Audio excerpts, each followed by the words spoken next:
All right. Okay, let me record. Okay. Okay. Yeah, so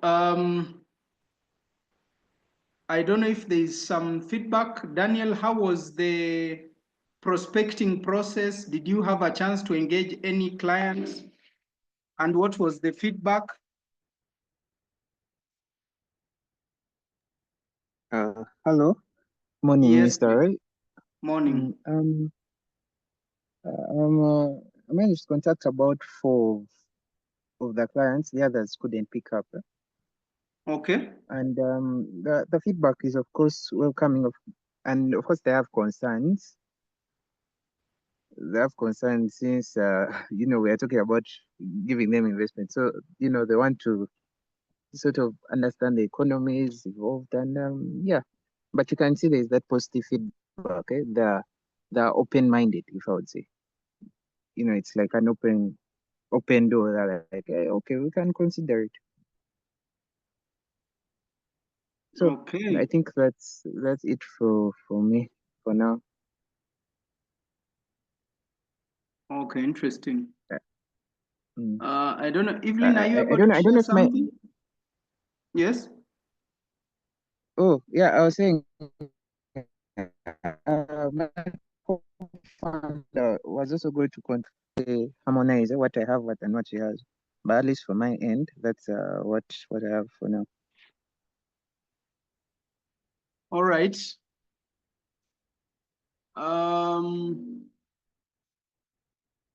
Evelyn, are you able to share something? I don't know if you managed. I know it is a bit tricky, but just let me know if you can be able to share. If not, it's fine. Good morning, Roy. Morning. I am not yet done with my assignment. I'm working on the market segment still. Okay. And where I am, it is a little bit hard. I'm at the hospital. Okay. Yeah. Yeah, but you can listen in. I hope you can try to listen in. Is it possible? Yes. Okay. Thank All you right. so much. So today we are just going to extend on the market opportunity and then work through our business model canvases, do a bit of costing, and introduce a bit of financials, which we'll also touch on tomorrow.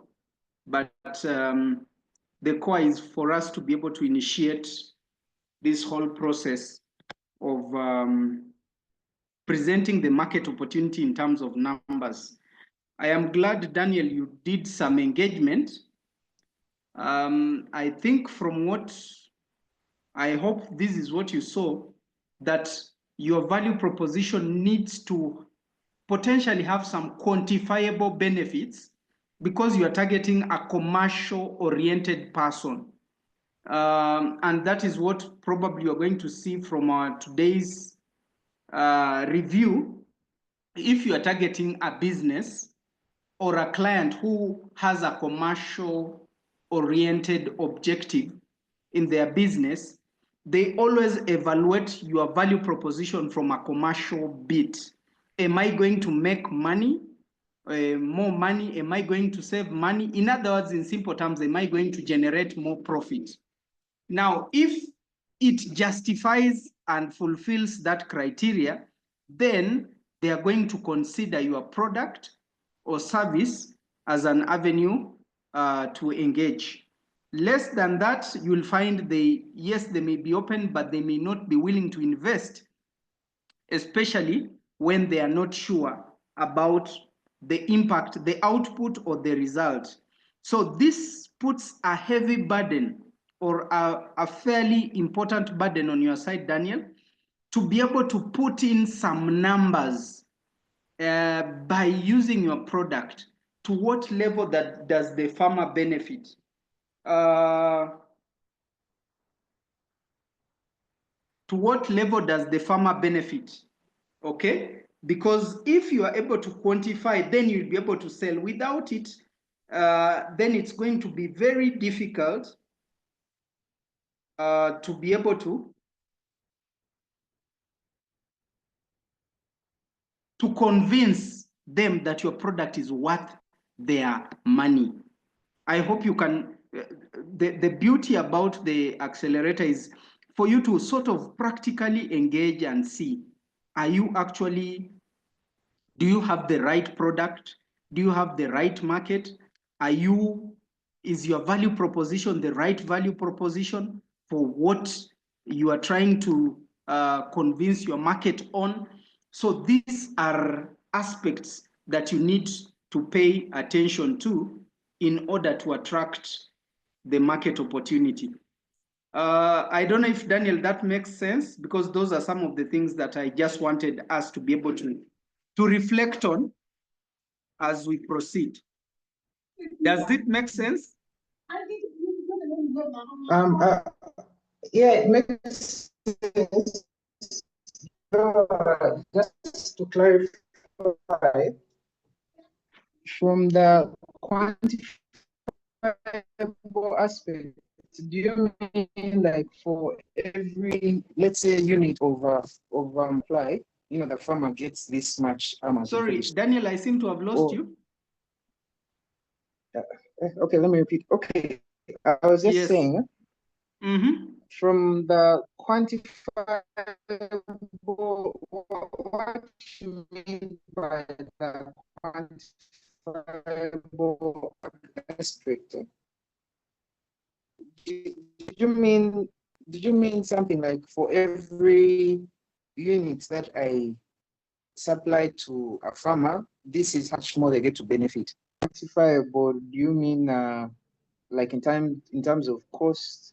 You know, this is how much money you spend, this is how much money, you know, this is how much money you save if you use my product other than using the competitor's product. Yeah. Like, yeah, so from just from the feedback you've given, I don't know if you've seen it, but your customers want you to convince them that your product is worth an investment. You see, people invest in something that will give a return. Now, is the return an avenue of me saving more money, making more money, or something like that? So they don't want it to just be plain, it will help you in this. But since I am commercial, since I am a business, I want to see, does your product give me an opportunity to make money? And if it is money, to what extent will I make money?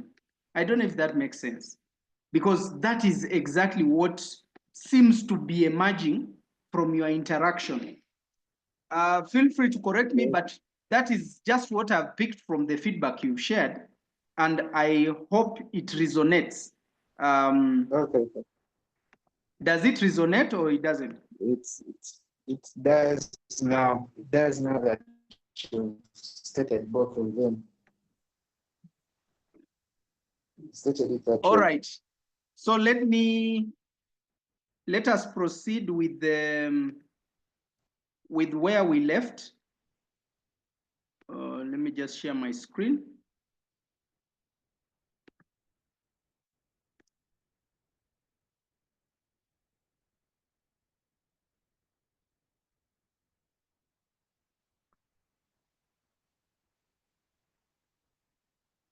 Okay. Let me just share, sorry.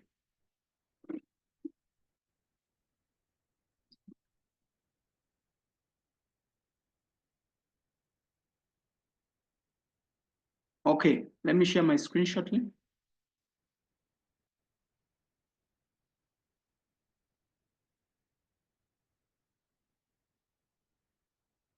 Can you all see my screen?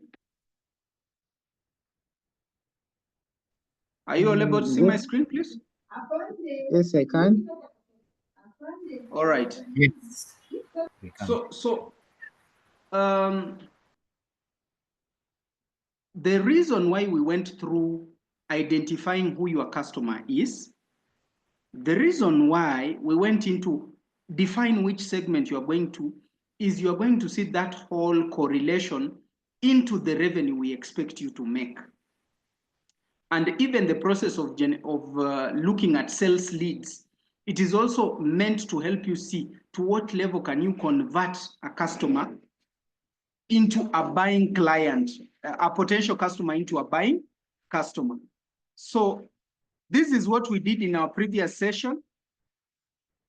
And I wanted just, because Daniel, you came across this, I just wanted you people to have a better analysis of how a business to customer, business to consumer, business to customer, that is B2C, and business to business kind of customer, how different they are.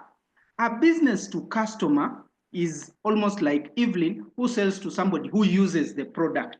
The person uses, the customer uses the product for their personal whatever. A business uses it in the business context.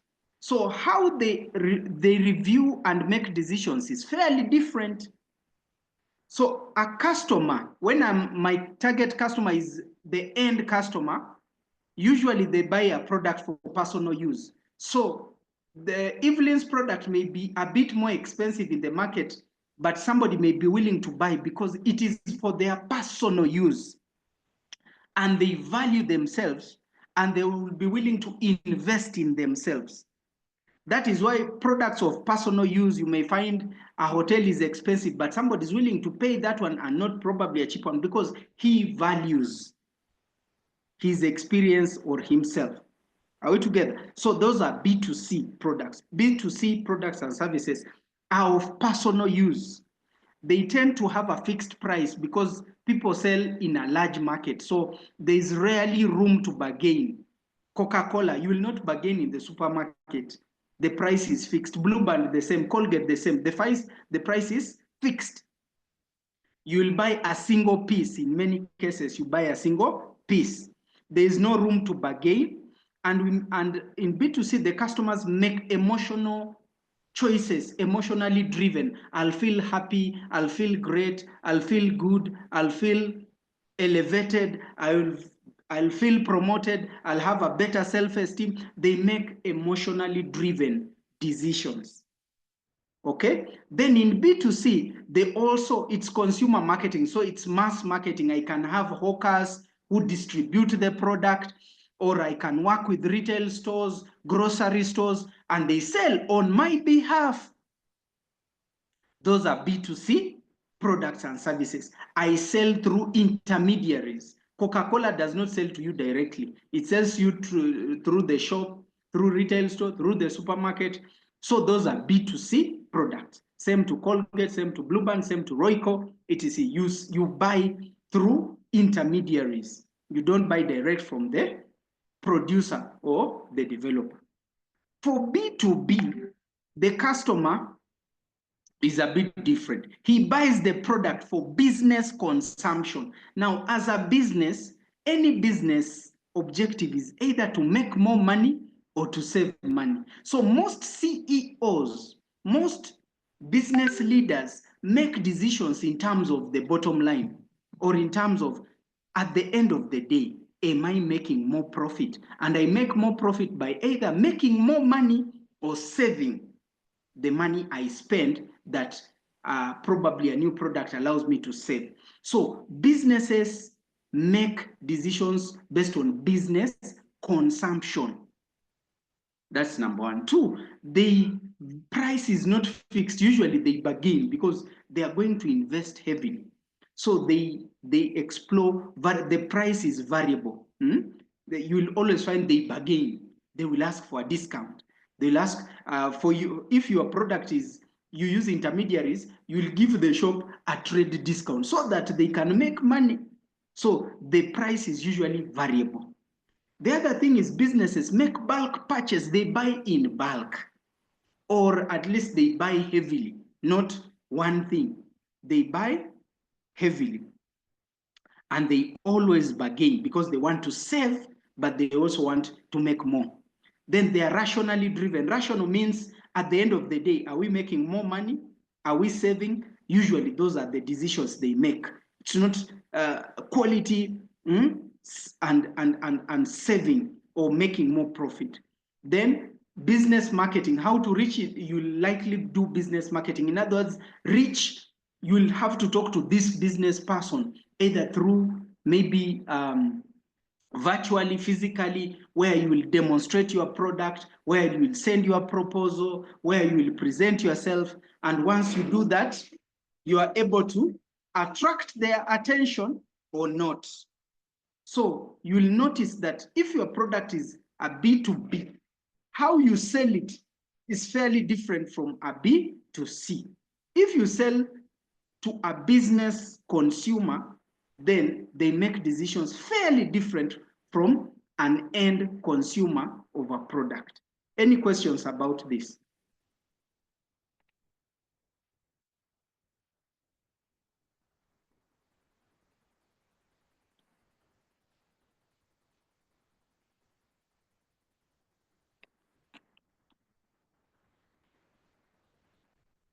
All right.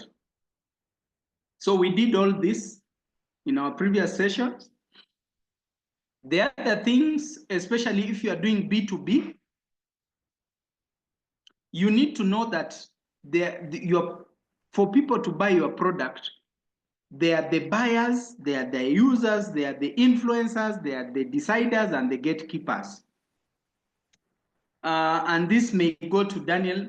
For example, in your product, you may be targeting homeowners. But to get to the homeowner, there's the person who knows who the homeowner is. We call them the gatekeepers. How you treat them determines if they connect you to the homeowner or not. Now, there are those in that homeowner maybe makes the decision to buy, so he's the buyer, but he may not be the user or the one to experience your product. So you may find maybe there are those people in the same organization or in that business or in the company that will use the product, maybe his workers will use. So if they like your product, they will influence the buyer into buying. Then there are those who make the decision. So the buyer may be the buyer and he may also be the decider. Okay, so it's always good to know when you sell your product maybe to a school, maybe you want to sell your product to a farm or whatever, who is the gatekeeper? Who is that person who knows the whereabouts and when the boss is in good mood or something like that?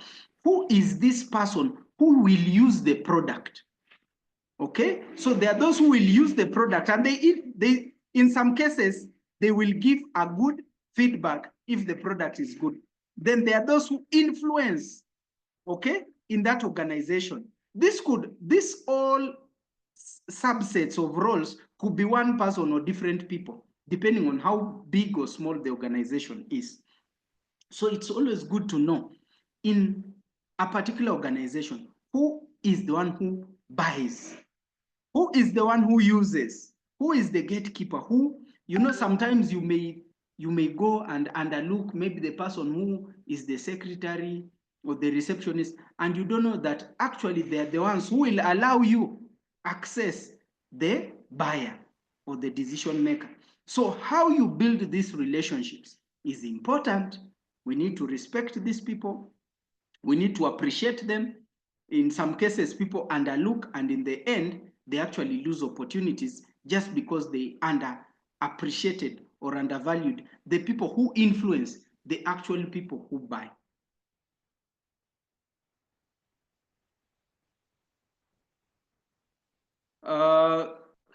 So I want to go into market segmentation, but before that, I mean market sizing. We already did market segmentation. May I ask if there's any questions so far?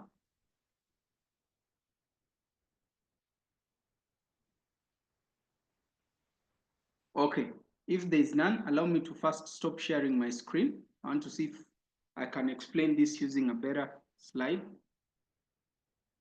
So we are going to do market sizing. And by end of this session, you should be able to now fill your market opportunity section of your business plan. Usually people want to understand the numbers. How many people can you serve? What is the value of the market you are serving? Something like that. So we need to be able to have some tangible data that we can use to showcase that our business is attractive and has the right opportunity, and it is worth an investor's table or worth an investor's time, because investors make decisions based on the potential of a product and the potential of the available market. Is it growing? So those are the things that we are going to look at just shortly.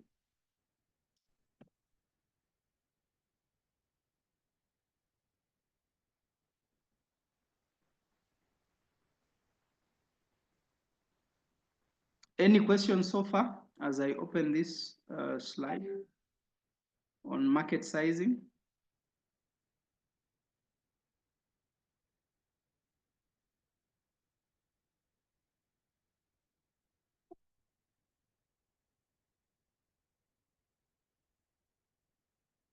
All right, let me just put this here.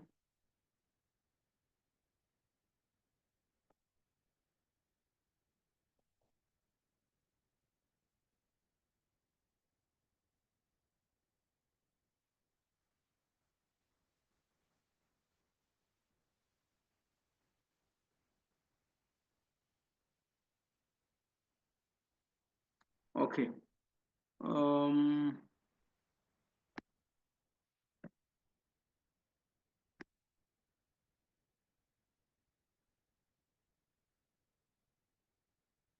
Let me share my screen.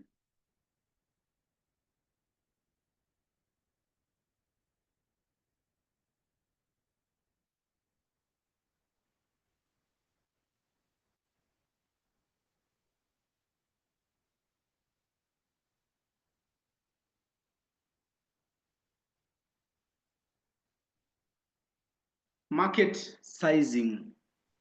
Why does it matter?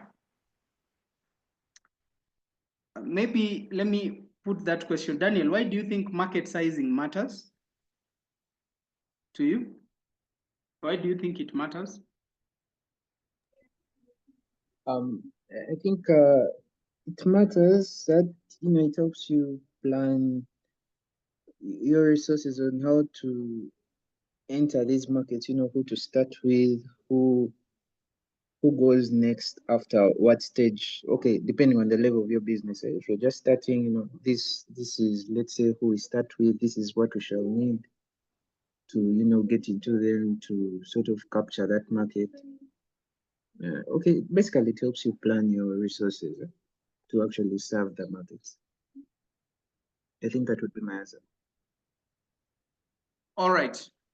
Okay, it is close. So market sizing, it's usually one of the complicated areas when it comes to quantifying the market. When you go for pitching and they ask you, can you quantify the size of your market? Many times there's usually a problem because entrepreneurs put different numbers. I just wanted to help us do market sizing, hopefully in a simple way.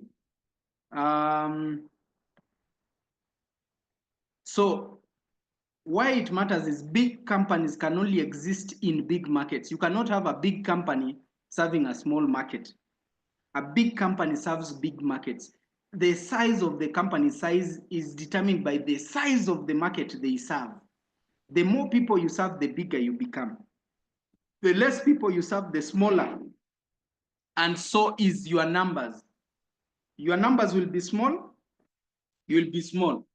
When your numbers are big, you are big. And that is why serving, understanding your market size can help you determine the size of the company you want to become. Okay? And you will find these are common terms you'll find in market sizing. Total available market, serviceable available market, serviceable obtainable market. Are we familiar with these terms, or you are hearing it for the first time? First time. First time.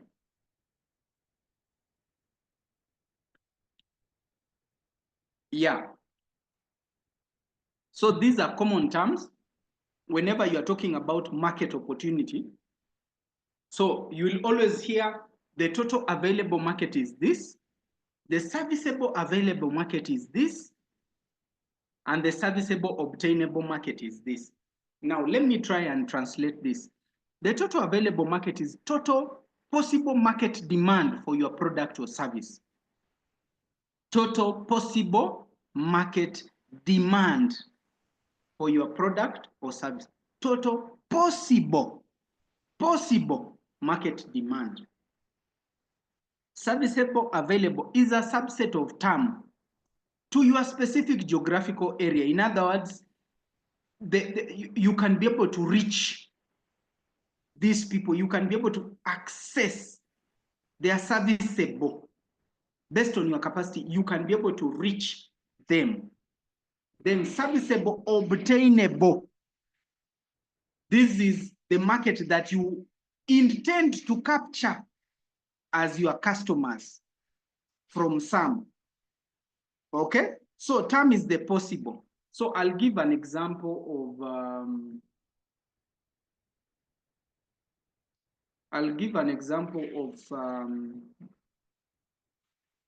what I want to use a product.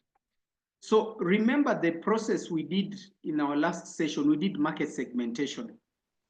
So you need to pick one of the market segments. You can decide, for example, in your case, Daniel, you can say, I'm going to focus on farmers, or I'm going to focus on homeowners.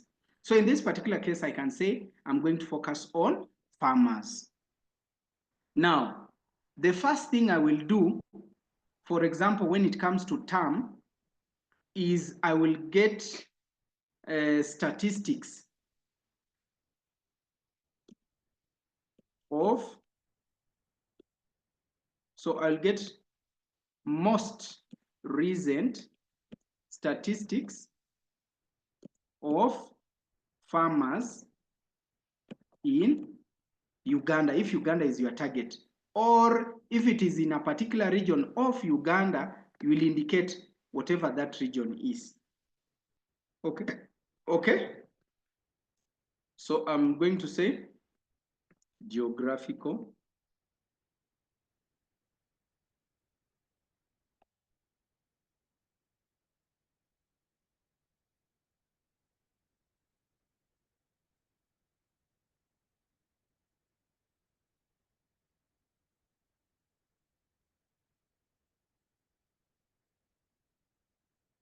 So that is the first thing.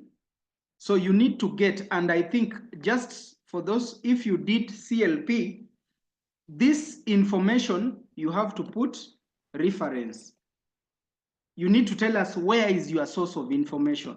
So you need to indicate, I got this information from maybe Uganda National Household Survey, or it could be the census, or any reputable research body. Okay, so usually you Google, okay? You can Google and say, okay, how many farmers are there? So for example, Daniel, are you targeting farmers in Uganda or farmers in a particular region of Uganda? Farmers in Uganda, particularly north and northwest region. Okay, so I'll start with farmers. Are they general farmers, crop farmers, or just farmers? Crop farmers. Okay, so let me try and do an example of this term, sum and sum. So the first thing is we shall look at farmers. That is term. Then serviceable available, we shall look at specific geographical area. Okay, and then sum, we shall look at your target. Okay, and that is how we are going to fill this. Let me just do that shortly. So I'm going to stop sharing and then share my Google search. Clear all drawings. Stop sharing. Let me try and open a Google Sheet. Okay. So I'm opening an empty Google Sheet. Let me share my screen.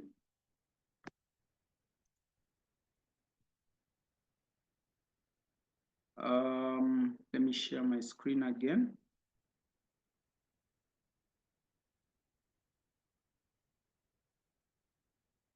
Okay. So I hope you can all see my screen.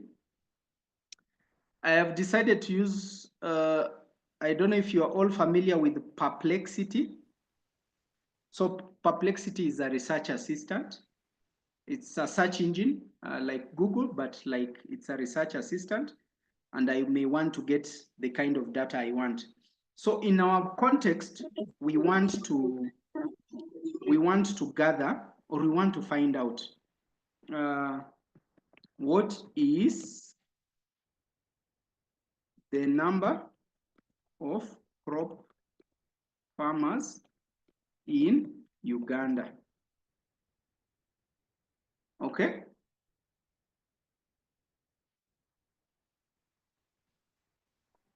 Crop farmers in Uganda. I can say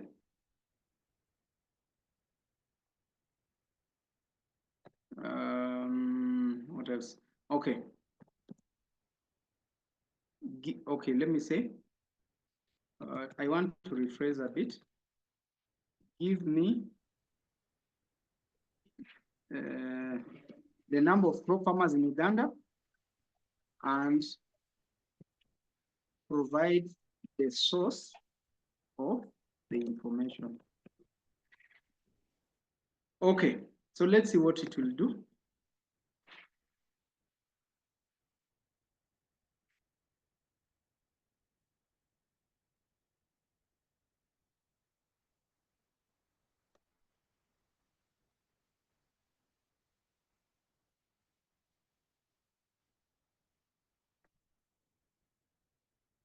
Okay, so that is sort of the number that we have.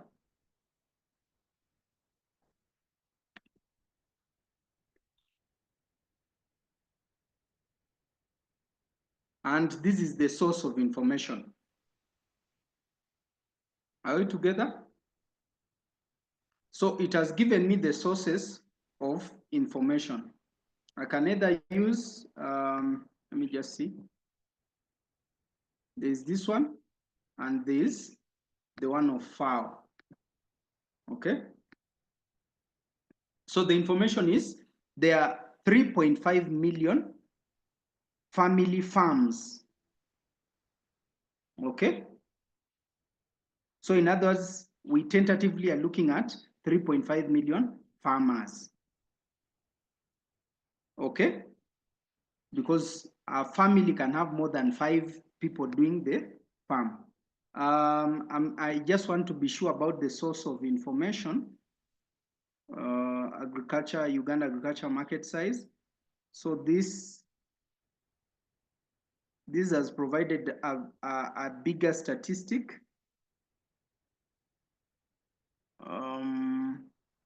This is how it is growing. It is going to grow, but I just want to get the source. This source came from FAO. I don't know if in your screens you are seeing where I am. I'm in the FAO page.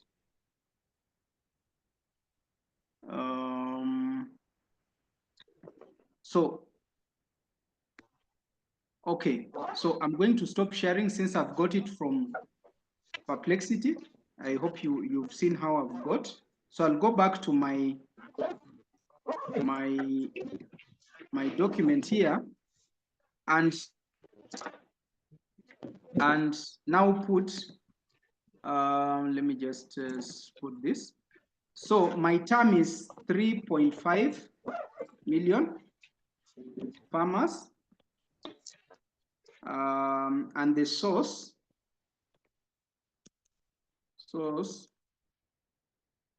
is FAO.org, but you need to get the year or something like that. You need to have the year. So for term has to have term has to have the source. That is what I'm trying to emphasize. Then after putting the term, I'll go on the sum. Okay, so sum is the subset of term that I can be able to reach. So Daniel, you said which region and which region?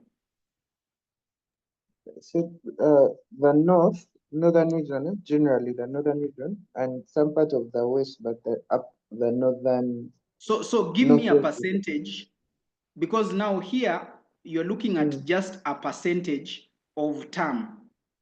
So how many farmers do you think of this 3.5 that are in that region? From the 3.5? I would say about okay, 3.5, maybe 1.4 and farmers of Okay, that 3.5. so let me help you. Let me help you a bit. In very simple avenue, your sum should be the number of farmers you will reach out within a span of 5 years. You will reach out to them to try and sell your product before you convert them. So how many out of the 3.5 that you could potentially reach out can you be able to reach out within a span of 5 years? Start with maybe I will reach out to 2 farmers in a day. In a week, I'm working maybe 5 days a week, maybe 10 farmers in that is 10 in a week. How many weeks in a month? That is 40. How many months in a year? Multiplied by 12. How many years within the 5 years? That is the number. So that is your serviceable available. In other words, you can be able to reach out to them. Then the ones you'll be able to convert out of this is now this percentage of those people you've reached out. So if you reach, for every 10 farmers, you convert 1 farmer, then we'll take 1%. If for every 10 farmers, you convert 2, we shall take 20% of those farmers you've reached out. So can you give me the sum and sum?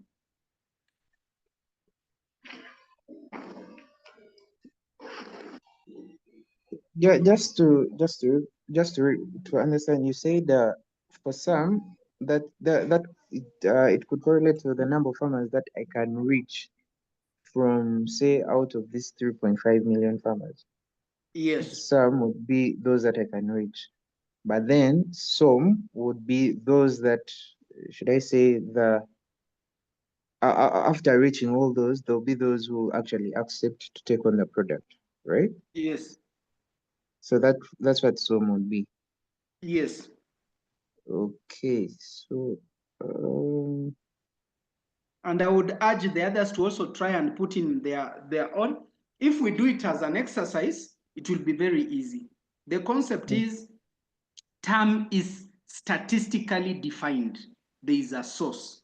Get the number of the target market within the geographical scope. It could be Uganda, it could be wherever. Serviceable, available are the people you intend to reach out within a certain. So I'm assuming you have a business plan of 5 years, the one we are developing, 5 years. So during those 5 years, how many potential clients are you going to reach out? Okay, so you will reach out, maybe I just gave an example. I can try to reach out 5 clients a day, and then I work maybe 5 days a week. So 5 times 5, that is 25. So in a week, I reach 25 clients. In a month, that is times 4. That is 100 clients a month. In a year, that means I'll reach 1,200 clients a year. In 5 years, that means it's 1,200 times 5. That is 6,000. So on the 6,000, out of the 6,000 clients, which number will I be able to convert into my clientele? And that is what I say. Those are my obtainable. I would obtain maybe 2,000 out of the 6,000 I reach out to. So 2,000 will be serviceable, obtainable, and 6,000 will be serviceable, available. In other words, I can be able to access. They are available for you to connect, but they may not be able to buy your product for whatever reason.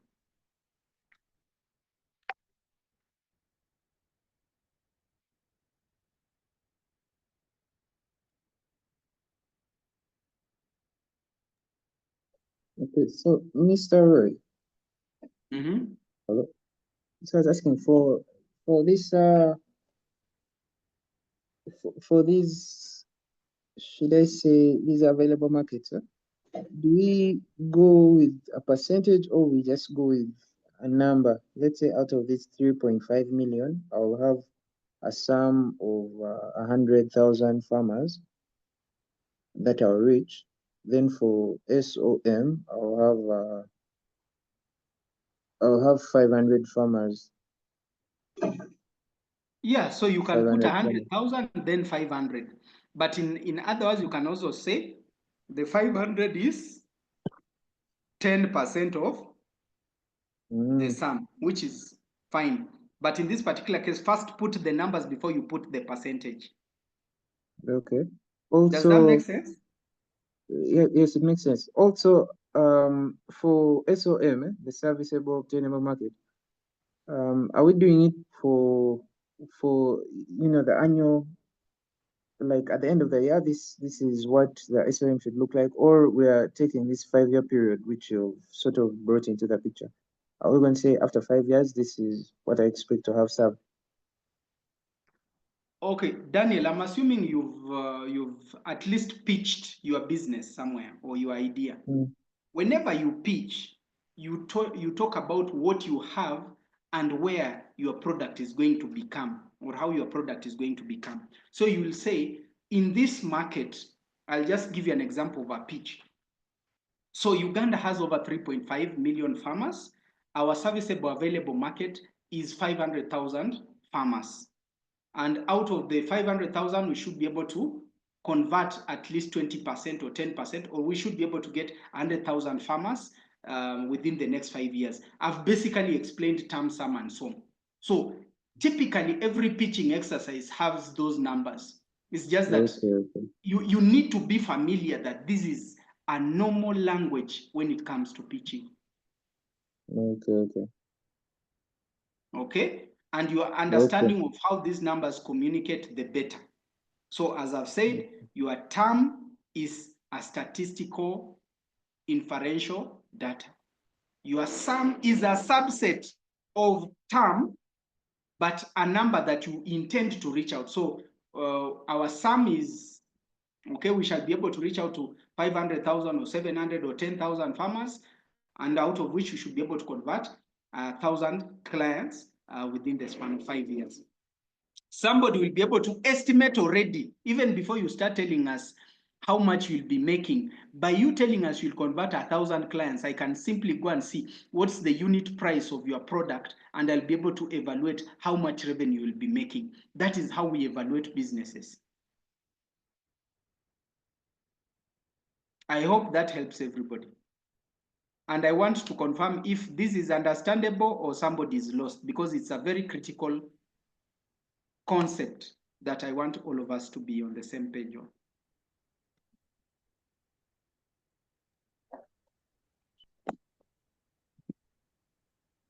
Yes, Evelyn. I think I'm good. Yes, Roy, I got lost somewhere in the sum and sum. I had stepped out.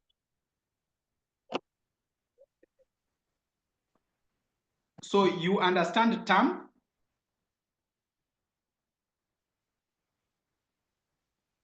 Evelyn? Where did you get lost, in all or in a particular one? I want to know which area. I got lost in sum and sum because I had stepped out. Okay, so the sum is a small portion of term. So the example in this particular case is remember we did market segmentation in our previous class. Now in market segmentation, we wanted you to zero down to who is your client, who is your target customer. Now, since you know who your target customer, you can say there is over, your term will be, we have over 5 million individuals, maybe in Uganda. Then our sum is then the portion of term that you can be able to reach. Based on your resources, you can be able to move, reach all those target market. Okay, so your sum is the portion of the market that you can be able to reach within your resources and capacity, and within the timeline of your business plan. So we are assuming you are going to make your 5-year plan. That's why we sent you a mini business plan. We are assuming you are going to do your 5-year business plan. So your sum is how many people will you reach out within those 5 years? How many potential customers will you reach out that you are capable to reach out, that you will reach out? So you can simply look at, okay, if I reach out to 5 customers a day and I work 5 days a week, so I'll say 5 and 5 days a week, that is 25. So every week I'll be reaching 25. So 25 in 1 month, that comes to 100 clients per month. So how many months in a year? We have 12 months in a year. That's 1,200 clients in a year that have reached out. In 5 years, that's 1,200 times 5. That comes to 6,000 potential clients. But as you reach out to this number of clients, how many are you converting? Maybe you'll find that as you talk to 5, maybe you're converting 1. As you talk to 10, maybe you're converting 1. So in this particular case, if we assume for every 5 people you are converting 1, we shall say it's like you're converting 20% of your sum. So if you reach out to 6,000, that means your sum, which is a portion of your sum, will be 20% of the 6,000. 20% of 6,000 is 1,200. In other words, if you reach out to 6,000 customers, you will make 1,200 your customers. Are we together? So sum is the portion of people you will reach out to promote your product and service, your marketing. And sum is the number of customers you will make, people who will become your customers. After reaching out, it's a portion of the sum. Is this clear?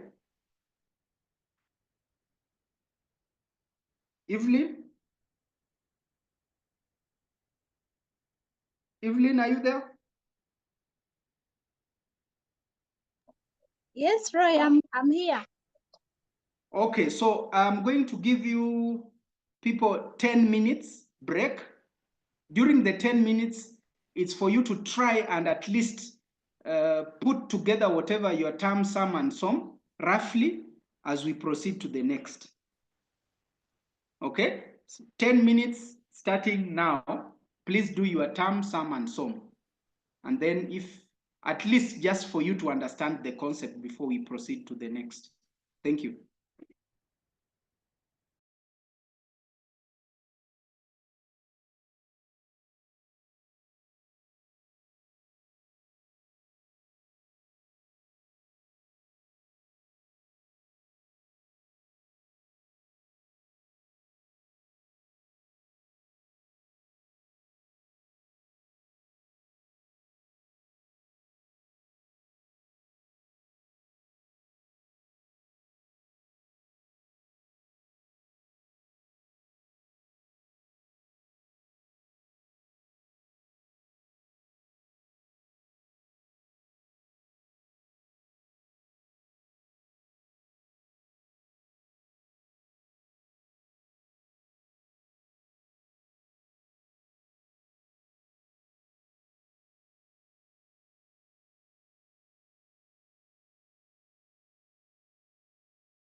I want to believe we are all done, or at least we've made some effort.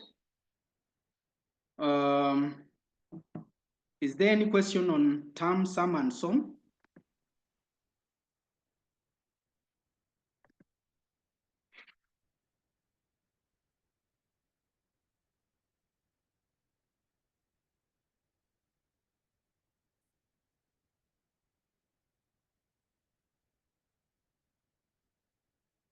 All right. So let's go into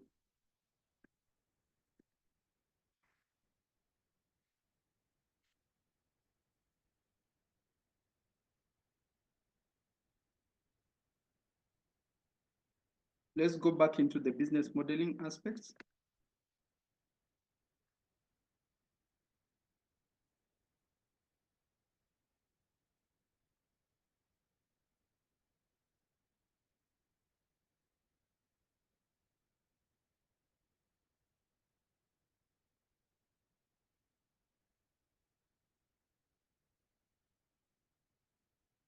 So by now, you know who your customer is, you know what they're offering. We now need to cover how they will know and how they will access. And that is really about marketing. Let me just share my screen.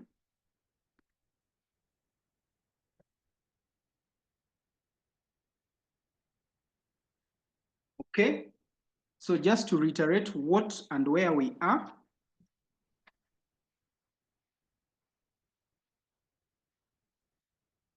Just a minute, I'm sorry.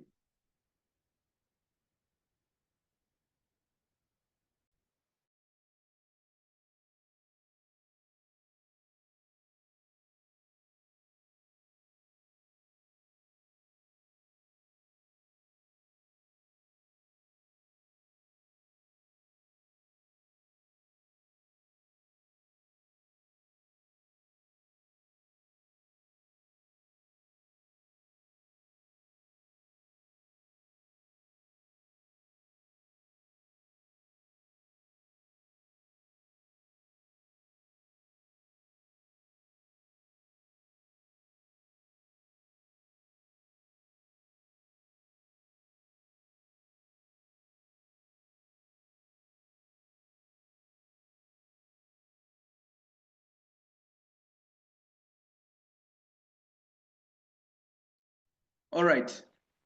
So what we've done is we've looked at who we are targeting.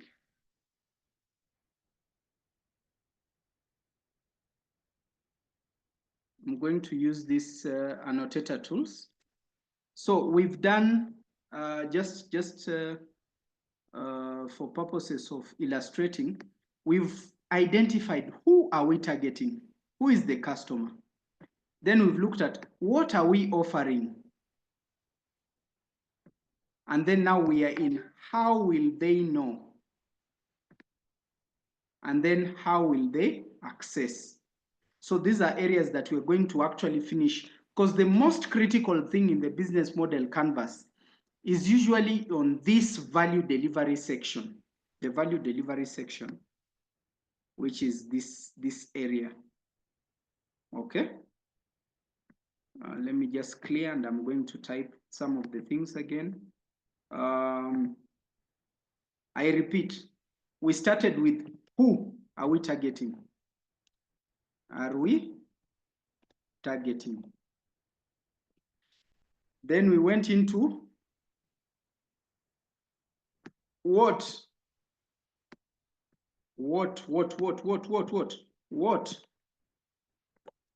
are we offering?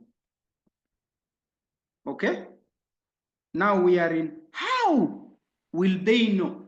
Now, if you are targeting farmers, how will they know you have the product or service? If you are targeting individuals, how will they know? Most of us have a very good product, but we are not keen to allow others, our target audience, to know that we have the particular product or service. So it is incumbent on us to ensure that our product, the availability of our product is known to our target clients. Many times we complain, oh, I'm not selling, I'm not making money. But do the customers you are targeting know that you have your product? Many times you know your target customer, but you are not reaching out. You are not making them know that your product is available and it is of good quality and that you can serve them. And that is why on the business model canvas, once you know who you are targeting and what you are offering, the next question you have to answer is, how will they know? So how will they know? You answer it by, maybe you'll have a website, or maybe you'll make business cards, or maybe you'll make flyers or brochures, or maybe you'll put it in a display shop and work with the displays, or maybe you'll work with grocery stores, or maybe you'll have it present in the market days. Even displaying is making people know about your product. I'm sure you always move down and when you walk around, you see somebody making chapati commando. That already, he doesn't need to speak. You already see that he is. So how will they know? Based on your context, based on your product, how will they know?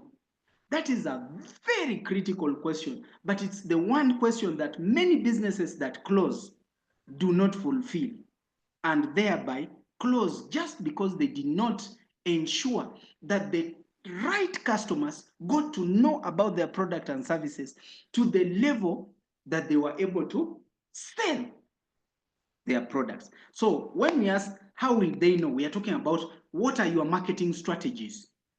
What are your marketing strategies? How will your customers know about your products and services? How will your customers know about your products and services so that you can be able to reach out to them and connect with them? So when it comes to marketing, how will you be able to market? Remember, we've already now set the target. When we did term, sum, and sum, you said, I'm going to reach out to 6,000. And out of the 6,000, I'll be able to convert 1,200. So these 6,000, how will they know? Maybe you'll reach out to them door to door. Maybe through taxi parks. Maybe you'll go on events, promotions, and warehouse. Maybe you'll have a mobile chizindalo. Or what? How will people know about your product and service? As simple as that question is, it is very, very critical. So in your context, how will your customers know about your product? Don't assume they will just know. There is no magic that when you have a product, customers will know. No, there is always a process. How will they know? How will they know? How will they know? Okay. So let me just proceed. Does somebody have a question? So when we look at marketing, we ask you, there are some things you will do to attract your customers' attention. Maybe there are some things you'll do to attract their trust, experience, action, and retention. Retention is now keeping that relationship. For some products, you do customer care or after sales services. It varies from one product to another. The question is, what activities will you do to attract the attention or build awareness of the customers, build trust, invoke them into action, and keep that relationship going? This could be different ways still in the context of marketing. So this is an example of the company that does Maggi. It's called Maggi Cube. Royco bought it and made it Royco Cube, but it used to be called Maggi Cube. So Maggi Cube decided that the way they are going to attract attention is they will be organizing big events, market vendor days. Then they will involve community leaders in that big event. And in that big event, they will be doing cooking demos and people tasting the food where they have put the Maggi Cube. Okay? And once they do that, they knew that they will convert all the women and whatever to influence the market. And that is how they did. And they grew so fast to the point that Royco, I think the company that does Royco is either Unilever or something, came and bought them. You see, when you are growing very fast, somebody can come and say, you know what, let me invest in your company and let's make more money. You get? So in such a way, they were bought and they grew. That's why you're seeing Royco, but it was called Maggie Cube. Okay? So in marketing, you need to have strategies that make people know about your product. It can be as simple as, even in your packaging, maybe it can have a bright color, it can have a contact number. You see, even in packaging, okay, I'm going to show you my screen here. Let me just show you my screen. I'm going to put my screen. I don't know if you can be able to see. Are you able to see my screen? I even don't know. I cannot see my screen. Let me try and see if I can see myself in the screen. Are you able to see this drink? I don't know. Blah, blah, blah, blah. Are you able to see this drink? Okay, so we've always had power issues, at least this week, and I've had to find different locations to do some of these sessions. So recently I went into one of these fuel station supermarkets and I came across this drink. And it's only in one place that I've seen this drink. I don't see it commonly, but it's a very interesting drink. So it is, I don't know if you know Dawa tea. Dawa tea is a drink where they mix ginger, lemon, honey, and stevia. So this company makes Dawa tea and packs it. They call it Recharge. So I tasted it once, and every time I'm around that area, I always buy this drink. Because to me, it's just one, the way they have packed it, it's now, as you can see, they have called it, I don't know, I'm trying to display here, but okay. As you can see, it's written Dawa drink. I don't know if it is visible in yellow here. It's written Dawa drink. So that is their way of attention, Dawa drink. For somebody who enjoys Dawa tea, that is, oh, it actually has the things that I like in a drink. So I may buy it. So that is their way. Attention. Trust the things they have put. So even the packaging can as well be an avenue of marketing. The question goes back to you. How do you intend to market? Do not target, I will reach 8,000 customers, and you've not thought of how will you do that? How exactly? Will you work with micro entrepreneurs, or sometimes you call them hawkers, or will you work with shops, grocery shops or retail shops to help you in the distribution? Will you do door to door? Will you work with cooperatives that meet farmers and then you go and talk about your product? How will you connect with your potential customers? How will they know? How will you make them appreciate your product to the point of buying? So you have to develop strategies to ensure that customers are able to know. So all those strategies that will involve you creating attention, trust, experience, making them buy, and keeping that relationships. All those activities are part of marketing strategy. Please, if anybody has not understood, feel free to ask. But you will evaluate in your context and determine what marketing strategies you're going to implement to ensure that customers buy your product. Next, we are going to look at how will they access. Let me share again. So once customers know, it's one thing for customers to know about your product, it's another for them to access. Sometimes we target customers that are very far. I've seen entrepreneurs say, my customers are in South Sudan. It is not bad, but if somebody buys once and then they cannot consistently access your product, that limits your opportunity for business. So whichever market you target, you need to ensure that your products are accessible and available to be consumed or to be accessed. Don't make people know about your product, but they cannot access. That is why in some people ask when they buy from hawkers, where, if I needed this product again, where else can I get it? Somebody is asking you an access question. In others, how can I access this product anytime I want? That is why companies build or set up offices to ensure that they can be accessed, because access builds credibility of your customers. People are able to trust. That is why some have websites to be accessed. I'm not saying those are the strategies of access only. There are many other avenues of access. You can have your products accessed in partner retail stores, okay, or in partner e-commerce websites or whatever. But how can they access your product or service? You need to be able to answer that question. How will they access? Okay, so access can be in display shops. Access can be, you can give them phone number. Some people, access means they will deliver on site. Some people in access means they will access in shops.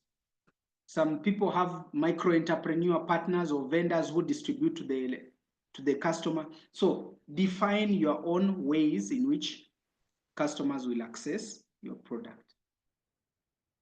So these are avenues of distribution that customers have determined.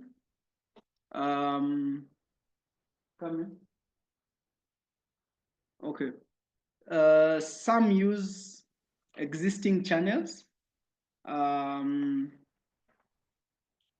So I think Evelyn had mentioned her target would be retail networks, those you call small shops in the village, or small vendors. Those are using existing channels or infrastructure. Some people use hybrid partnerships. So you may find your product aligns with for example, Daniel may find, okay, there are some NGOs that are promoting climate smart agriculture and what have you. For example, SNV or any other.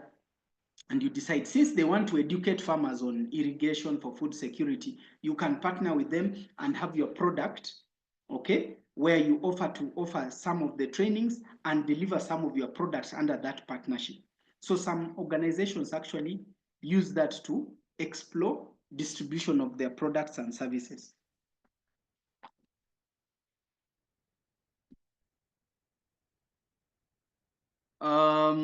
So some partner with microfinance institutions so that as farmers say go to get a loan and say they want irrigation, the microfinance institution insist we have the following partners. You can only buy from them for us to give you the money. So those are hybrid partnerships that some people use.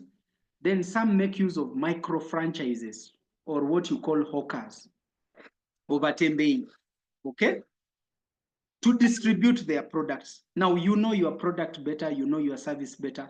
How will you leverage on some of this? Some make use of e-commerce, like Jumia, Chikubo Online, okay, to distribute their products. So there are also avenues in which you can distribute your products and services.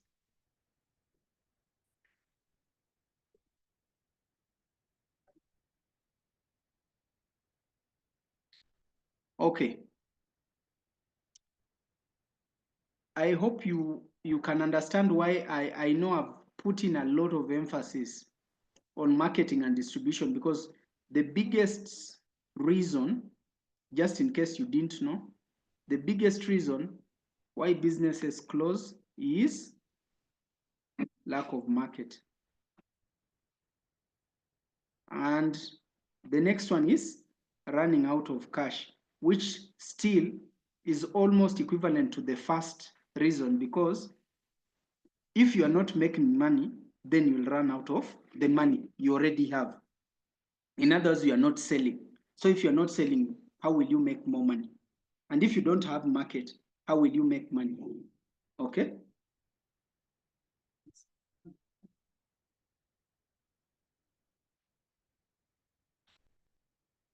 Okay. So I would want to hear some of the marketing and distribution strategies you have in mind. Let me give you 5 minutes to think about it, and then we talk. Just 5 minutes.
All right.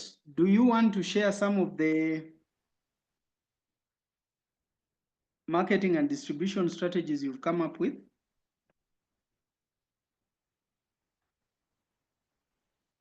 Who wants to share something?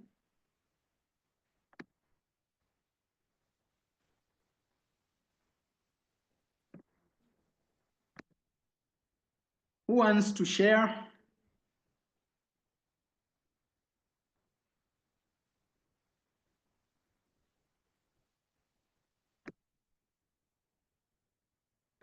Hajara, you've not talked to Code today.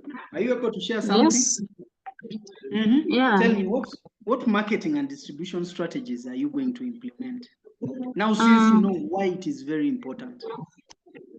Number one, community outreach. How am I going to do this? Through, it's like, I believe that people listen more to their local leaders.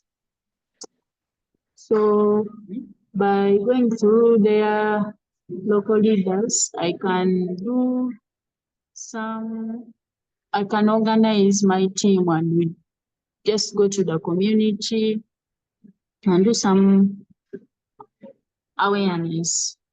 Okay. Then another one is exhibitions. Going for exhibitions also attracts more people, so you are able to reach more people in the shortest time. Another one is social media. Yeah, doesn't. Okay, so I like it, but I also don't want you to think of very complicated ways. Okay, just interacting with the potential users, working with market vendors. You see, markets happen every day. You don't need to start a mobilization exercise, which may take time and is costly. So use the available opportunities that come your way. Okay, engage. Leaders always have meetings. Okay, in churches, people always have announcements and people still come out of church. They can see some of your products. See, many times we make marketing complicated, but it's the simple things that we ignore that could actually open doors for us. We always have producer cooperatives or cooperatives where farmers come together periodically to be trained, to learn something. You can find out some of this and participate. If you're doing something of agriculture or something that helps improve farmer livelihood, you can find in the district, in all local governments, there's district production team officers. You can engage them as potential marketeers, maybe as for each product they get a commission or something like that. Because they reach out and communicate with most of these people we are targeting. So many times it is very, very important for us to be aware of the various opportunities, various marketing opportunities that we can utilize to tap into the farmers. Many times we wait and then maybe one opportunity, one event, one trade fair, one exhibition, and that's where we go. That shouldn't be the case. In our day-to-day, we have markets, we have activities, we have a lot of movement, we have shops, whatever. Find ways in which people can still connect, access, and utilize your products and services. The more people are aware and are able to access, the better for you in terms of getting consumers, buyers for your product or service. Are we together? I hope this helps. I hope this helps you in the planning process. Let's proceed.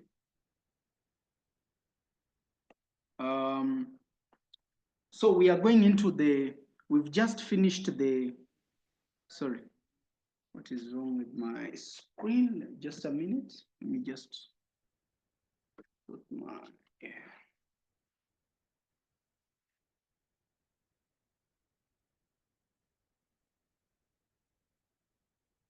Okay.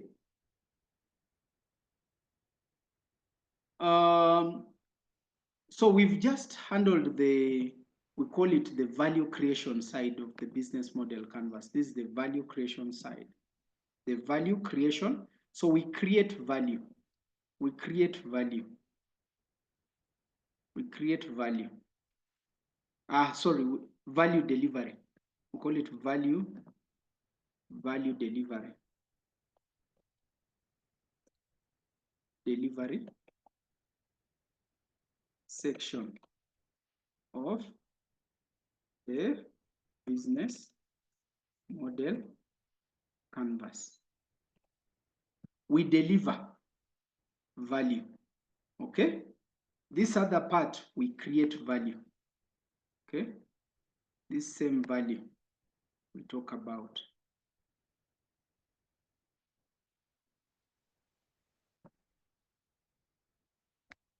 Call it value creation section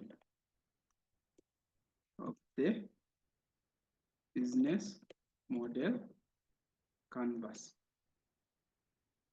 Okay. So this is the value. The key is, in all cases, value is being created. So any business creates value. When we create value, we incur costs. We incur costs. When we create value, we incur costs. When we deliver value, we capture value, we earn revenue. That is how business model canvas works. We create value, we deliver value, and capture value. In the process of creation, we incur costs. In the process of delivery, we earn revenue.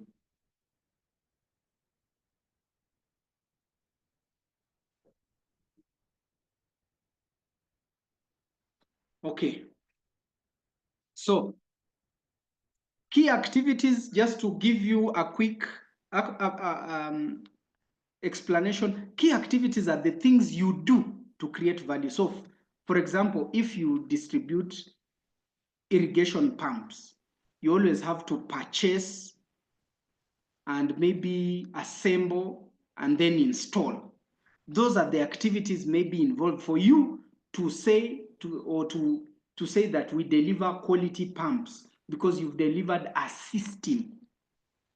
So the things you have to do for you to create value, for me to have to, if I package water, all the activities I have to do for me to have the packaged water, those are what we call key activities. Key resources are things we use in the key activities. So key activities are things I do. I have to purchase, I have to distribute, I have to assemble. These are actions. Key resources are things I use. So I use raw materials, I use machinery, I use finance, I use, what else? I use a warehouse, I use maybe a car. Those are key resources. Activities are actions. Resources are what I use in those actions. I use raw materials, as I've said. I use machinery. Maybe I use a vehicle for distribution, or maybe I use whatever resources you use in your value creation cycle. Those are key resources. Now, many times you'll find as you use resources, some of these resources you do not have. Either you have to partner with somebody here or there. And that is where key partners come in. And that's why we ask you, who should you partner with? You may not have the machine to process or to manufacture. So you outsource the manufacturing, or you have a supplier who you buy from, or you partner with somebody who packages for you because you don't have packaging. Whoever you work with, whoever you partner with in the process of value creation and delivery, those become your partners. So all your suppliers are your partners. The people who outsource raw materials, or you may have microfinance partners, all those people are partners you leverage on to get resources. Because when you work with them, you find your effort or your cost reduces or is managed because you're working with them. You may outsource a warehouse, you may work with somebody to display. You may not have shops, but you may work with people who have shops to display your product. Those become key partners. I hope that makes sense. As I mentioned, here we create value. We create value, and in the process of creating value, we pursue various activities using various resources, and in some cases, we don't have all these resources. That's why we partner, okay?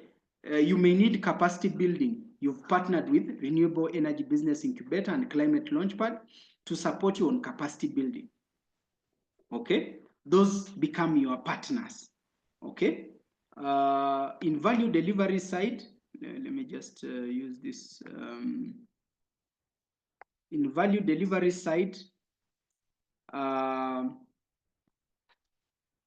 which is largely a marketing component we deliver through marketing and distribution to our target customers. In value creation, we incur costs, and in value delivery, we generate revenue. That is, in a nutshell, how the business model works. Let me just play this.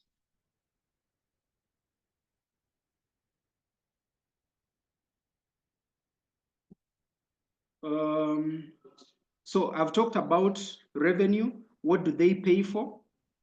So for example, in Daniel's context, you may be selling the system. You may earn from setting the system. You may earn from training people on using the system.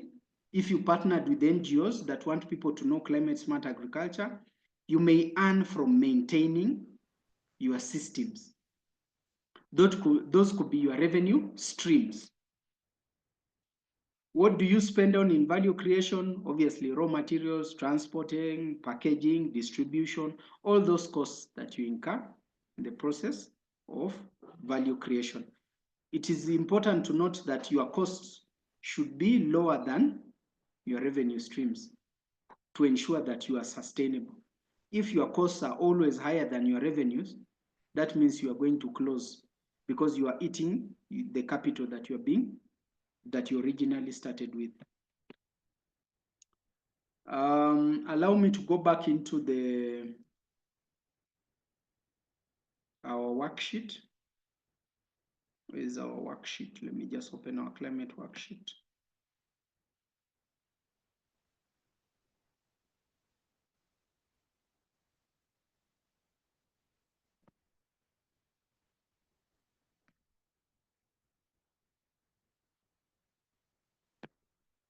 Okay. So in the worksheet, so far, we've worked on the mission, vision, and goals. We've done using the value proposition map, which is a subset of your business model canvas. We identified customers, the problem the customers were facing, and the solutions we have, which ended up forming the value proposition.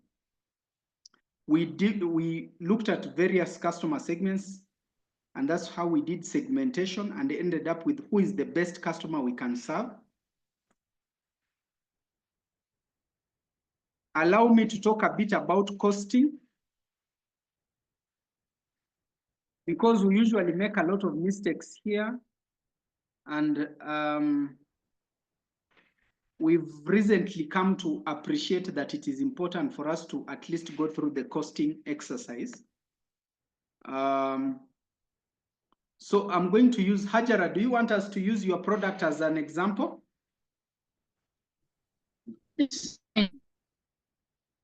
Yes?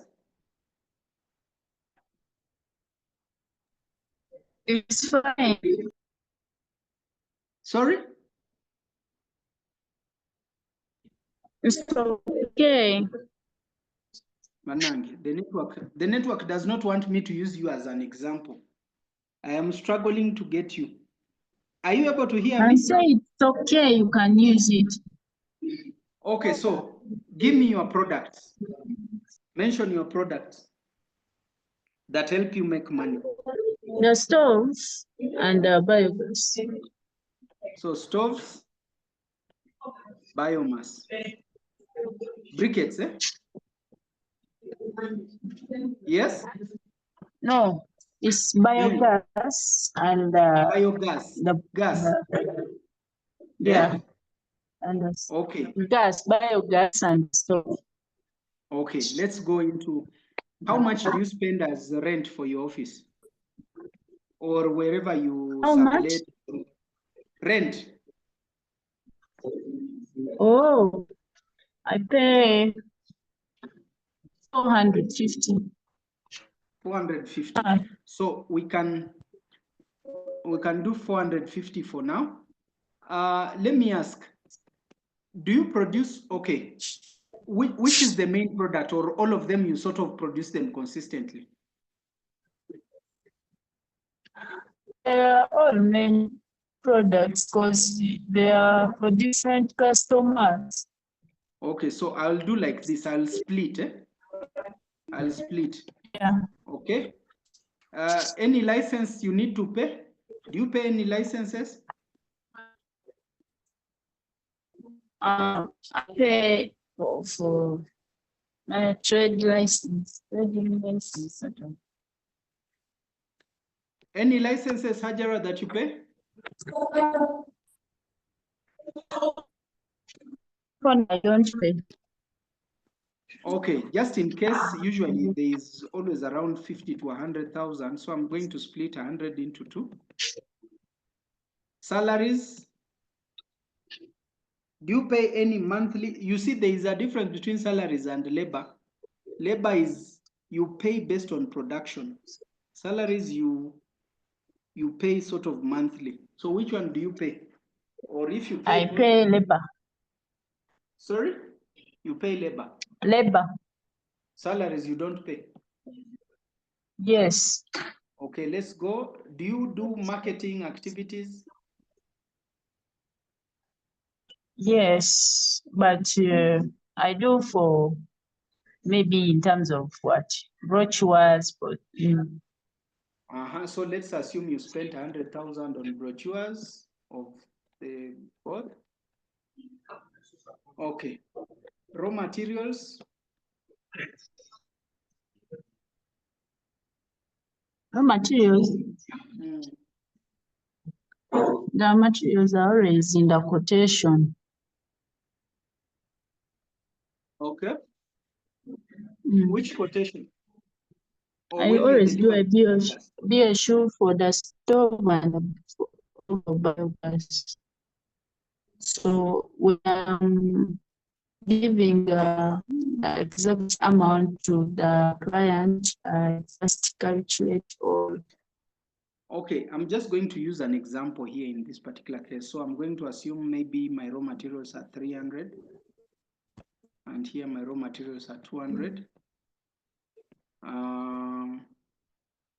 And when the raw material I put is for, so let's assume this is for a month. Okay, I'm just going to assume this is an example of a month. So here, look at the raw materials consumed, not what I bought. Sometimes we buy in bulk and add all those raw materials. We look at the raw materials consumed for the month, and then wages paid for that particular month. So it could be maybe 100, and I can say maybe here 150. Okay, so what I will estimate here is still, I'm assuming this is for the month. It has to be for a specific period. Maybe I'll break down, even if it is for a year, I'll break the cost into a month. And also the advertising, even if I've printed for the entire year, I'll spread the cost and say, okay, in a month, this is the cost. Same to this, based on production.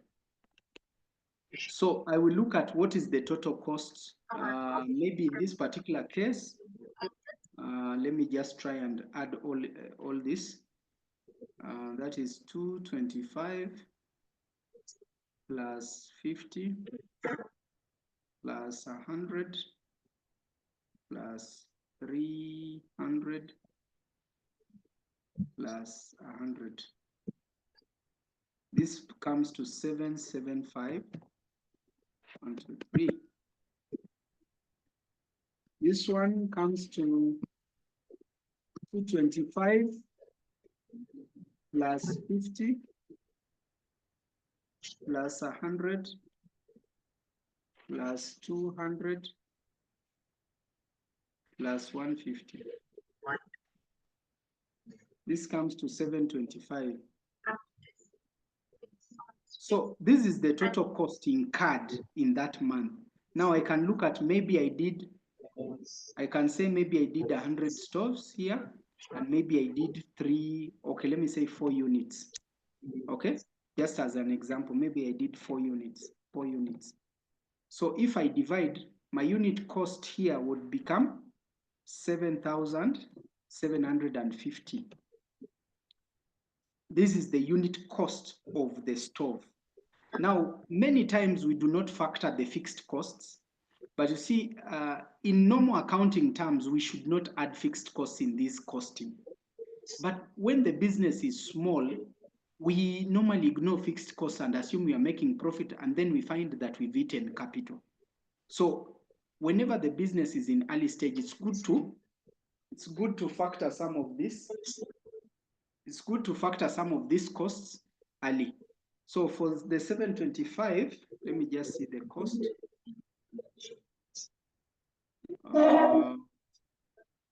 Divide by 4. That means my cost is 181,250. Okay, so when I decide my price, okay, costing helps us determine the price. Your price should ideally be, unless you sell in large quantities, it is always recommended that it should be playing around for 40%. So a good price would be 7,750 times 1.4.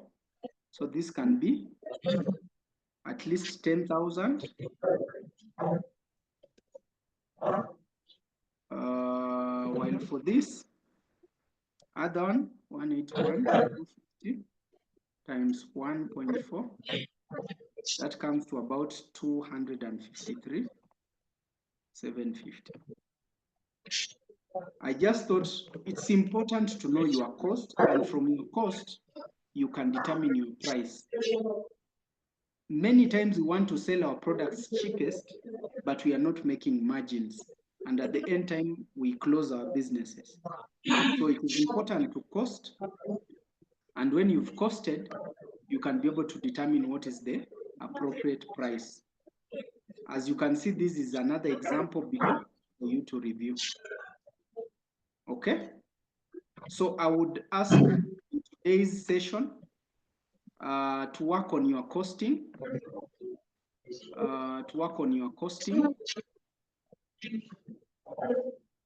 And to finish your business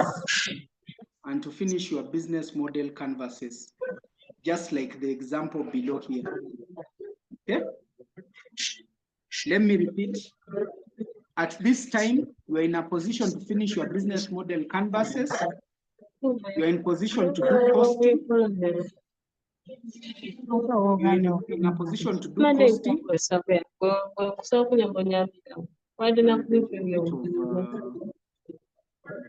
There's a bit of okay. So you should be able to do. You should be able to finish your business model canvases. You should be able to do your costing. And let me just look at our mini business plans. Some of the areas you should be able to fill. Where is it? Business. Okay. So this is what you should be able to fill in the following sections by now. Let me just put this in red. By now, these are the sections that you should be able to fill in now.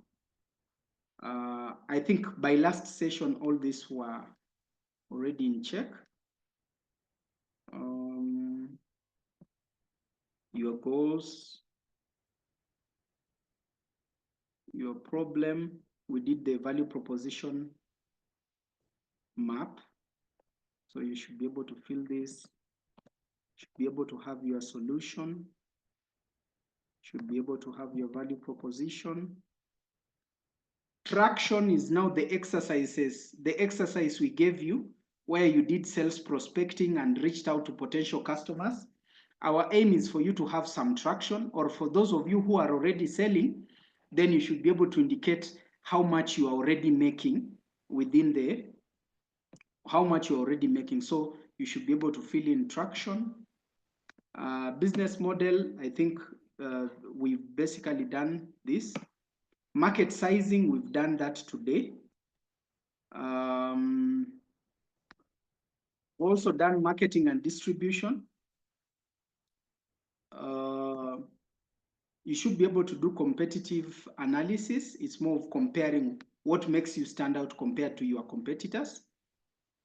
And so far, that is what you should be able to fill in comfortably as we look forward to tomorrow's session, where we shall handle the financial modeling and planning. Any questions so far in today's session? Any questions?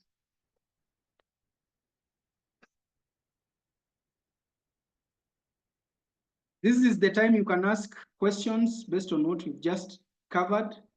Does anybody have a question?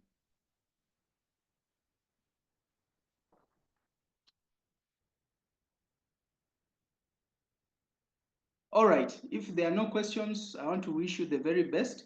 Please do your market sizing, do your costing, at least be sure of your costing, finalize your business model canvas. By now you should be able, then fill in your business model investor summary with the details as indicated, as we look forward to tomorrow's session, where we are going to pay more attention on the numbers and in line with the investment aspects, ask and use of funds. So that is what we are going to cover tomorrow. If there are no questions, I beg to stop from here. Thank you very much.